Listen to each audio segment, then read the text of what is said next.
Hello coders, before getting started with computer programming, first of all let us understand what is a computer. So a computer is an electronic device that works on the principle of input, process, output. That means it will take some input from the user and then it will do some processing on that input data and it will produce an output. So let's see that what does the computer system consist of. So if you observe, a computer system is made up of two major components. First is your hardware and the next component is your software. So what is hardware? The hardware is the physical equipment or the physical components that are related to the computer system. For example, your keyboard, mouse, monitor, etc. are the part of your hardware. And the next part is your software. In order to use this hardware, we need something called software. So what is software? It is basically a collection of programs that allow the hardware to do its job. Now let us understand what is a program. A program is complete set of instruction.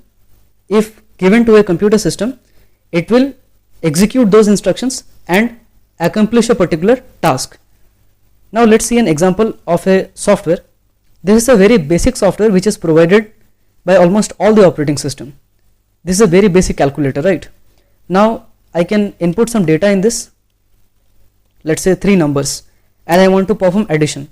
The moment I hit enter, I'll get the sum of these 3 numbers, right? That means for adding 2 or more numbers, a program is already written. That means when I use this plus sign, it will add 2 or more numbers. Similarly, different programs are written for different operations. So for division, multiplication, subtraction, for all these operations, different programs are written. And these programs are organized together in a logical structure. This complete collection of programs is called your software. So I hope that you understand the difference between a software and program. A program is the smallest unit of the software, but a software is collection of many different programs that allow the hardware to do its job. Like if you consider a word processing software, you can type your document and you can print. For printing the document, whatever program is written, okay, a different program is written for printing a document. So different programs are organized in word processing software also. So all those collection of programs makes a complete software. So I hope that you understand the difference between software and a program. So a program is the smallest unit of the software, whereas software is a collection of many different programs that works together. Now let's take a closer look at hardware.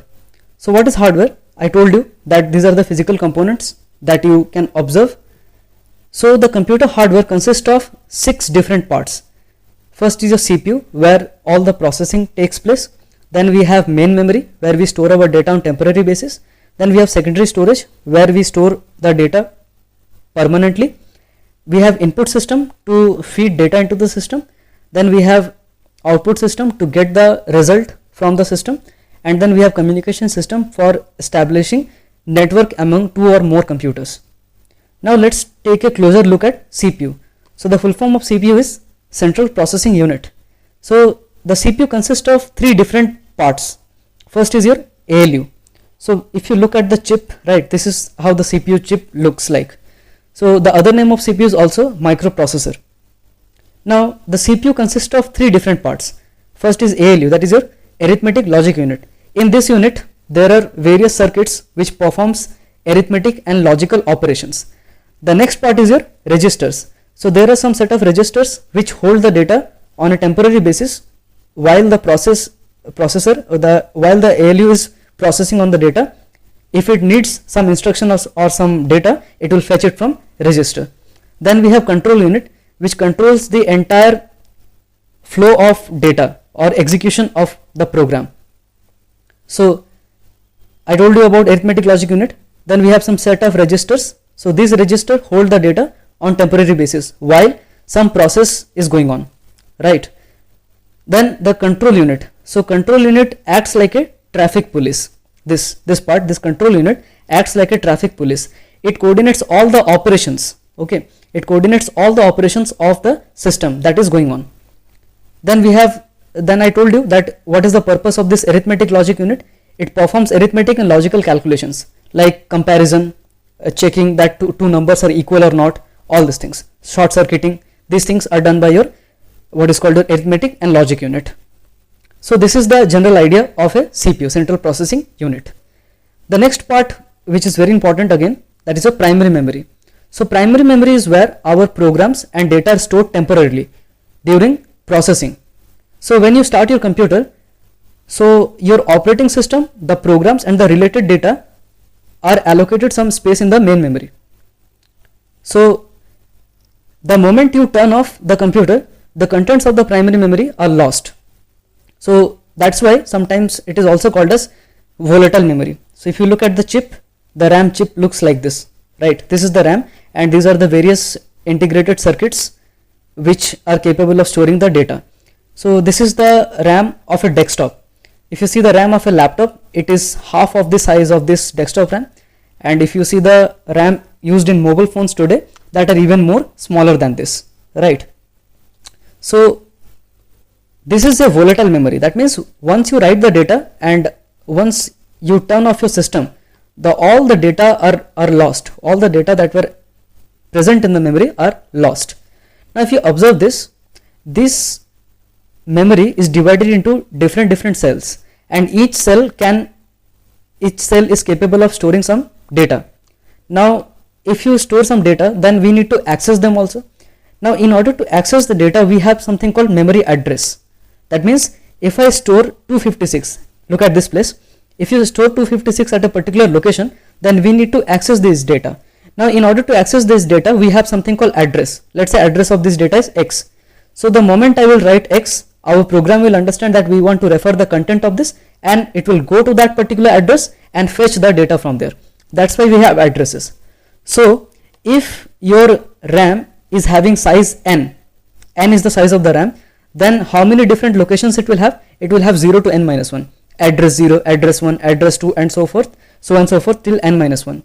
Generally the addresses are represented in hexadecimal numbers in our programs. Actually, for easier representation, we will see the hexadecimal little later, but you should know this, that the memory addresses are represented in form of hexadecimal numbers.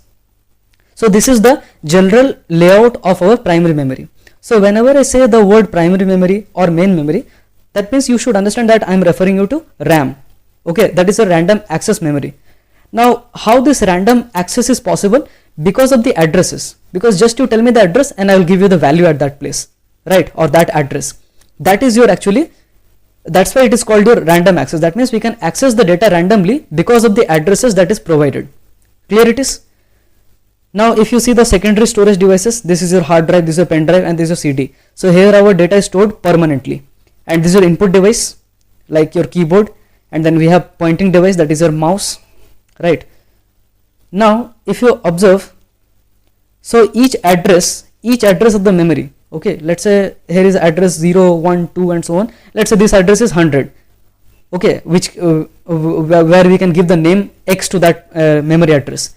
Now in this memory address, the content of this memory address is 256.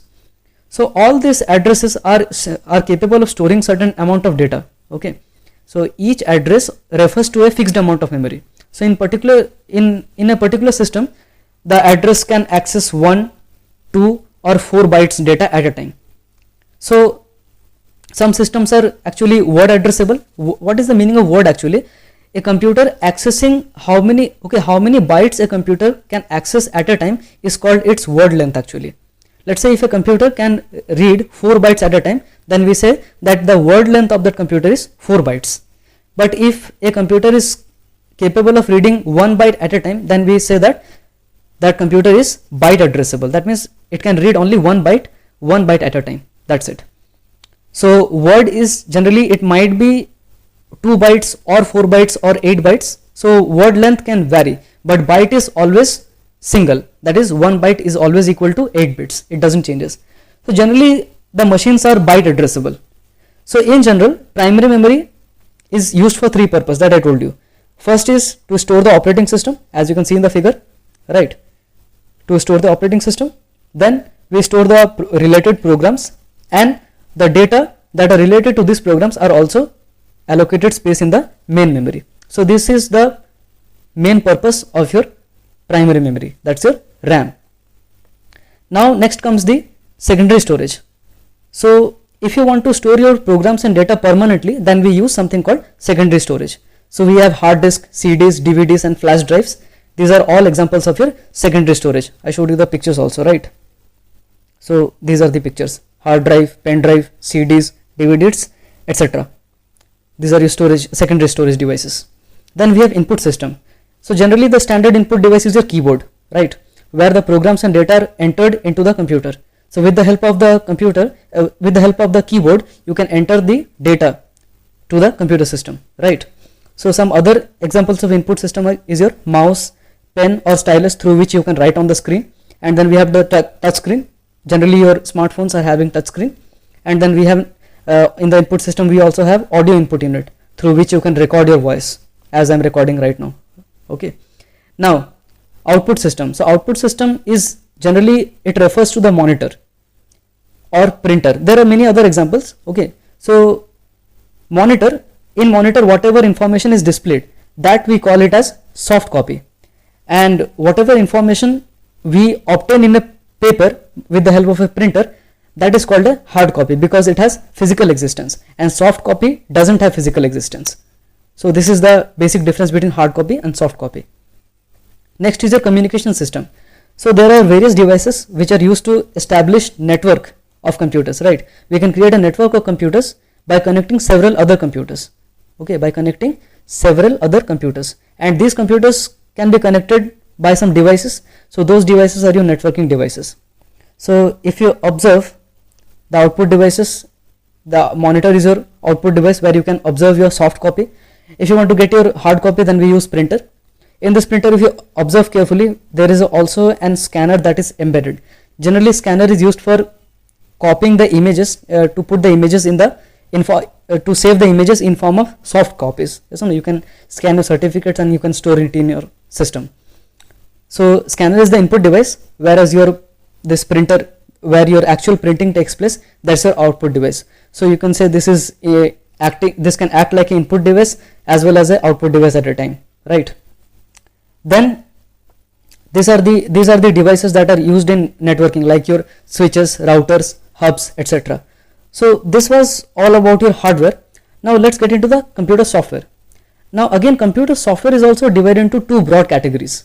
So the first is your system software, which directly interacts with the system, and then we have application software which runs on top of the system software, right? Like your MS Word processor or other software packages runs on top of the operating system, right?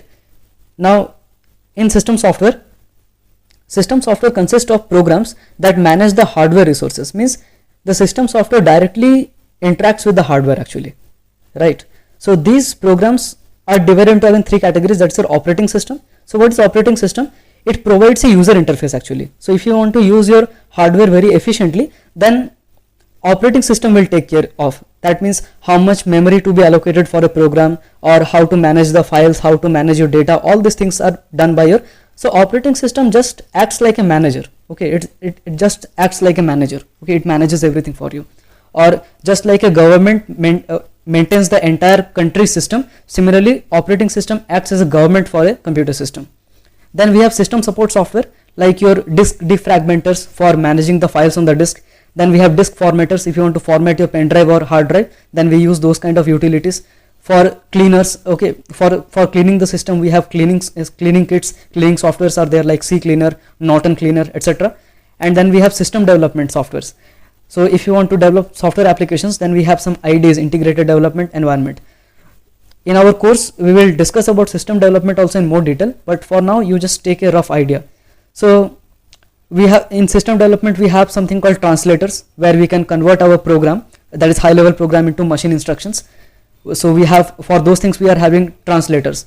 Now for finding errors in our program, we use debugging tools, which again comes under this system development category. Then we have computer assisted software engineering. Okay, these are also one kind of software which helps the software engineers to build the software products actually, right?